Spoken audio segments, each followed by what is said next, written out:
Hello YouTube! Welcome back to my channel. My name's Tina and I make videos every single week on lifestyle and DIY. First off, I want to start by saying thank you guys so much for 4,000 subscribers. I'm so excited that we're hitting this milestone, and maybe when we hit 5,000 I will do a giveaway or something. I haven't decided what I want to do yet, but I for sure want to do something to celebrate such a big milestone. Since I've started this channel back up, it has grown a lot in the past 2 months. So I just want to say thank you guys so much for supporting this channel and showing me love every single day on this channel. I am just so excited to see where this goes. And if you haven't already subscribed, go ahead and click on that subscribe button down below. I make videos every single week, as I already mentioned in the beginning, I think. Okay, so I really wanted to start off this video by saying thank you, and now that that's out of the way, we can go into the actual video. And today's video is all about making floral arrangements at home with grocery store flowers. And I figured now would be a great time because florists might or might not be open where you are right now, and grocery stores are still open and have flowers in stock. So I went to my local Trader Joe's to get some groceries as well as these flowers. And the best part was that these flowers only cost me $15 to do, and that includes tax. Let me grab my receipt, cover up some important information. But as you can see, the flowers cost me only $15.33. So I was able to make this beautiful floral arrangement just in time for Mother's Day for only 15 bucks. And if you want to make a larger bouquet, you can definitely do that. Bump it up to 20 or 25 and you will get a beautiful large arrangement. But for mine, I kept it quite small since the bowl I have is small. This video is also going to be super helpful for you guys who are planning a wedding and want to learn how to do flowers for your wedding, bridal shower, engagement party, whatever festivities it might be. So with that being said, let's get into the video. Hello from VoiceOver Tina. So before I get into the flowers, here are the materials I'm using. So first up, you're going to need a container, and I actually bought this one from my local grocery store. So this whole arrangement truly is a grocery store floral arrangement, and the one that I'm using today is this cute pink mercury glass bowl. The next important material is going to be a pair of shears, and I would highly recommend getting a pair of floral shears if you plan on doing florals pretty often, but since I couldn't find mine, I'm just using my kitchen scissors. And then lastly, I'm going to use washi tape, and this is an easy option if you don't want to go out and get some floral foam or chicken wire. Alright, so whenever I go to the grocery store for flowers, I make sure that I pick up these three things, and they are greenery, filler, and a bouquet. First, for my greenery, I got a bunch of eucalyptus, and since the bowl I'm using is quite petite, I made sure to get a smaller variety of silver dollar eucalyptus, and this bunch was only $3.99.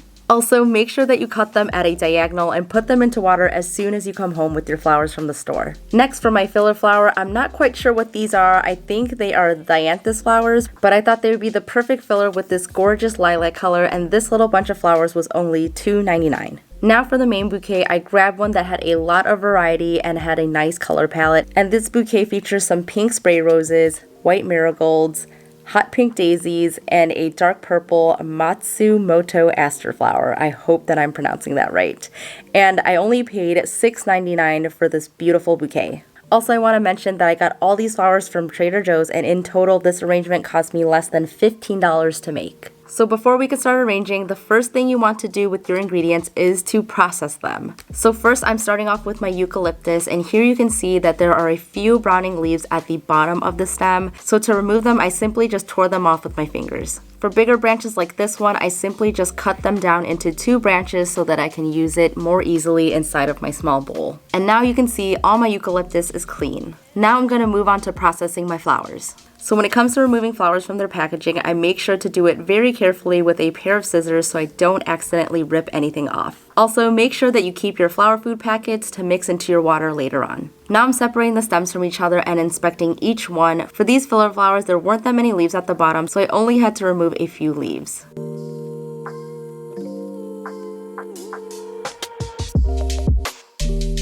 Then I moved on to the bouquet, and again I carefully removed the packaging from the flowers. And since there are so many different ingredients in the bouquet, I'm separating them into each flower type. First, I removed the greenery that comes with the bouquet. I think it's quite nice, but it doesn't quite go with the colors of the eucalyptus, so I just set it aside. Now, as you can see, I'm sorting each stem into a pile, and then I move on to processing each one. Some stems are cleaner, while others take a little bit more time. So for example, roses take a bit longer to process, and most of the time you will receive the roses with the guard petals still on them. Guard petals are those browning, damaged petals that you see on the outside of the rose head, and usually they're left on for protection while the flowers are being transported, but to remove them, you can carefully just pick them off of the head of the flower. And again, you'll want to remove any of the bottom leaves and look for any thorns that you might want to remove. I also wanted to show that if your flowers haven't quite opened up yet or are looking a little bit squished, you can carefully open them up with your fingers to give them a fuller look. After I finished processing the roses, I was left with a pile of petals, which I'm going to save and try to dry and press later. And with each stem you're processing, you want to make sure that you're cleaning the bottom portion of the stem and remove any leaves or thorns that might be there. This will make arranging your flowers a lot easier and also prevents dead leaves from sitting in your water and growing bacteria, which will also shorten the life of your flowers. Alright, so before we start placing flowers into the bowl, I'm going to partially fill it up with water, and don't forget to add in your flower food here.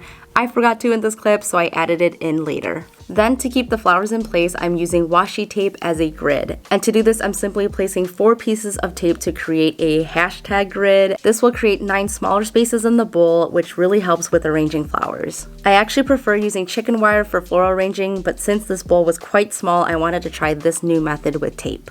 So now there's nothing left to do but to start arranging. So first I'm starting off with the greenery, and here you can see that I'm measuring my eucalyptus branch against the bowl, and this just helps me gauge on where I should cut it down, and based on how big or how small your bowl is, you can keep it long or you can cut it shorter, but it really is all about balance. Then I'm going to start placing the branches in by crisscrossing them in the bowl, and with my arrangement I want it to look good at any angle, so I'm going to place the greenery around the whole bowl. And while I'm doing this, I'm making sure that I turn the bowl to see if I'm missing any spots or need to cut anything down. I also want to mention that I'm creating a little bit of a looser arrangement, so I'm going to make sure that all of my flowers and greenery hang over the lip of the bowl so that none of the edge is exposed. Next, I'm going to go in with my filler flower, and since this bowl is on the shorter side, I'm going to keep these stems a little bit shorter and lower to the ground, or to the bowl.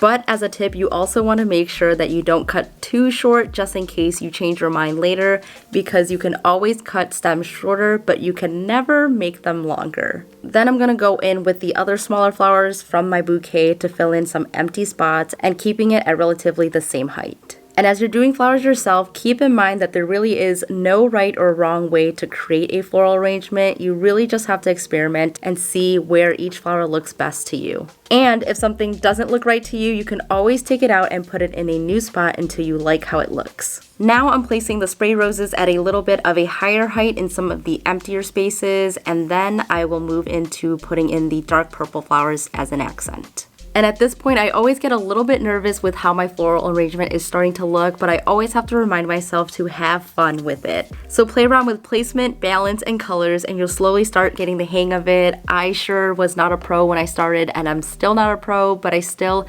love doing floral arrangements. So make sure that you're having fun in this process. Lastly, I'm adding in my focal flowers, which are these giant hot pink daisies.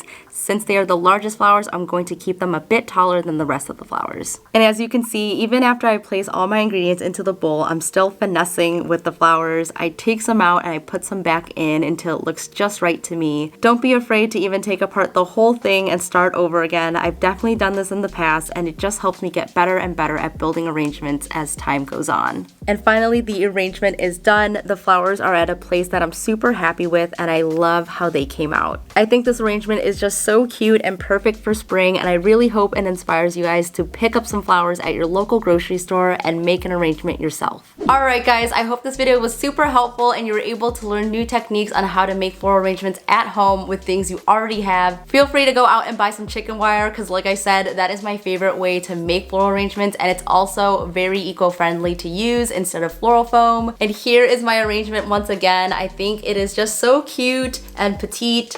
There's still some pieces that I moved around, so I'm gonna have to fix that later. But I am pretty happy with the final result. And I also want to mention that these flowers aren't really the freshest. Like you could see, some of them are really limpy and not looking the best. But I'm super happy with this, and I hope that it inspires you guys to try this out on your own. And honestly, you'll just keep getting better and better as you practice more and more. Alright, that's all for today's video. If you found it to be helpful, please give this video a big thumbs up. Don't forget to subscribe for new videos every single week. And don't forget to follow me on Instagram. I'm posting on there every single day. I'll see you in the next one. Bye guys.